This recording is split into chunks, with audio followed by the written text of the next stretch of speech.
Good morning, madlang people! Good morning, guys. Today is what? Wednesday.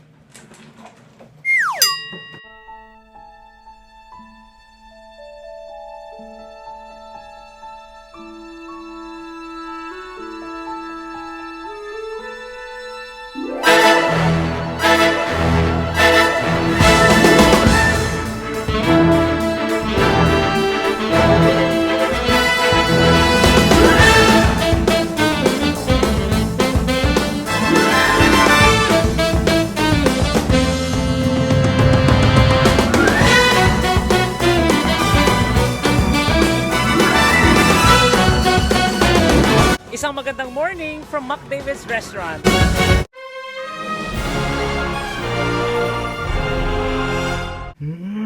Ang bango ng mais.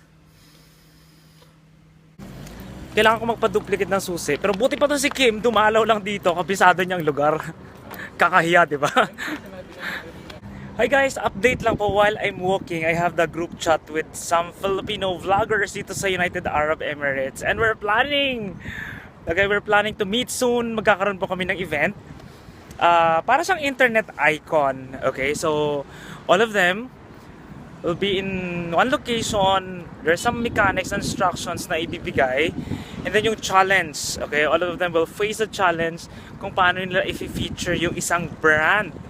Kaya good news po yun actually. And I will announce soon na kung ano po magiging update nun. Tapos 7 lang naman. Nangina, di ka pa nakabalik. Ito mga Pilipino dito ang iingay, lalo na to. Ano, libreng kain lang ha? Sa May 9? Sama mo na yung pamasahe. Okay ha, May 9, deal? Okay, deal. Bigyan ka na NOL, 7 laman.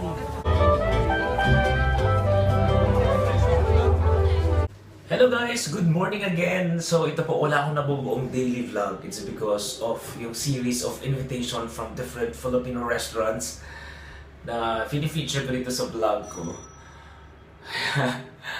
But then hope you guys like yung mga featuring ko. Okay, bago ang lahat, I would like to greet Ramil from Taiwan. And hello sa kanyang girlfriend na si May Mandalejo. Ayun, stay in love guys! And thank you Ramil for keep on watching my videos. Na alam kong you're always watching it. Thank you, regards sa lahat ng mga kabayan na nasa Taiwan. And of course, hello sa lahat ng mga members ng UA Vloggers. Ayun, I'm really excited to see all of you soon. Alam ko malapit na yon. Wow, so nice shoes. Merienda ko to. Okay, so I'm back with my work. Photography na naman for takeaway dito sa Ceru. Ang tumutulong sa akin ay walang iba kundi si Maria. Siya lang, wala nang iba.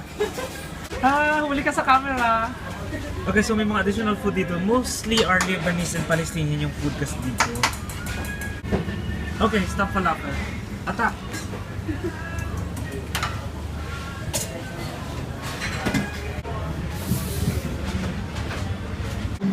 Okay guys, so finally natapos na yung photoshoot ko of all the products na meron kami sa restaurant na to.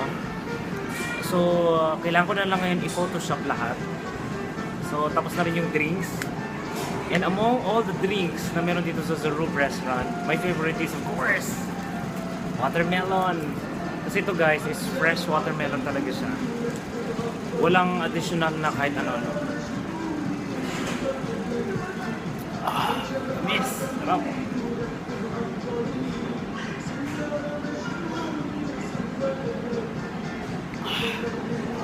Nataka ako no, speaking of bakwan, di ba kapag kumain ka na sobrang dami, hindi ka makahinga? Paano kaya kung iinom ka lang ng juice na marami?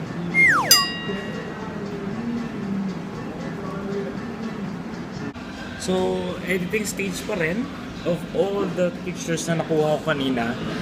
But now, since it's 7:23, dinner time.